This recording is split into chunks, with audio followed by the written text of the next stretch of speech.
السلام علیکم۔ اس میں ہم حضرت موسیٰ علیہ السلام اور فرعون کے بارے میں بتائیں گے۔ سورہ الاعراف آیت نمبر 103۔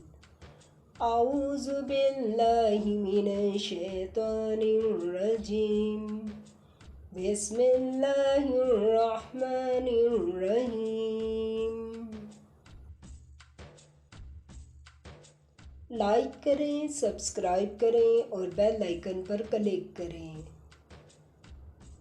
پھر ان پیغمبروں کے بعد ہم نے موسیٰ علیہ السلام کو نشانیاں دے کر فرعون اور اس کے اعیان سلطنت کے پاس بھیجا تو انہوں نے ان کے ساتھ کفر کیا، سو دیکھ لو کہ خرابی کرنے والوں کا کیا انجام ہوا۔ سورہ الاعراف آیت نمبر 104۔ اور موسیٰ علیہ السلام نے کہا کہ اے فرعون، میں رب العالمین کا پیغمبر ہوں۔ سورہ الاعراف آیت نمبر 105۔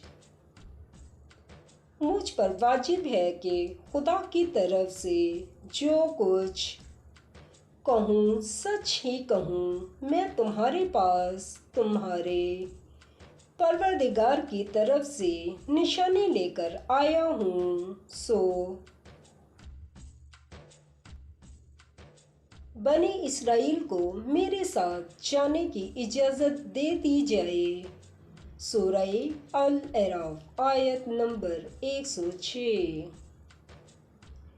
فرعون نے کہا، اگر تم نشانی لے کر آئے ہو تو اگر سچے ہو تو لے آؤ، دکھاؤ۔ سورہ الاعراف آیت نمبر 160۔ آگے ہم معجزے کے بارے میں بتائیں گے۔ موسیٰ علیہ السلام نے اپنی لاٹھی زمین پر ڈالی تو وہ اسی وقت صریح اژدہا ہو گیا۔ سورہ الاعراف آیت نمبر 108۔ اور اپنا ہاتھ باہر نکالا تو اس وقت دیکھنے والوں کی نظر میں سفید براق تھا۔ سورہ الاعراف آیت نمبر 109۔ تو قوم فرعون میں جو سردار تھے وہ کہنے لگے، یہ بڑا علامہ جادوگر ہے۔ سورہ الاعراف آیت نمبر 110۔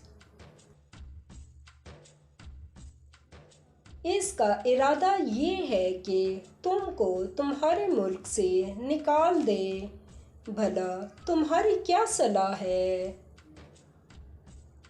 سورہ الاعراف آیت نمبر 111۔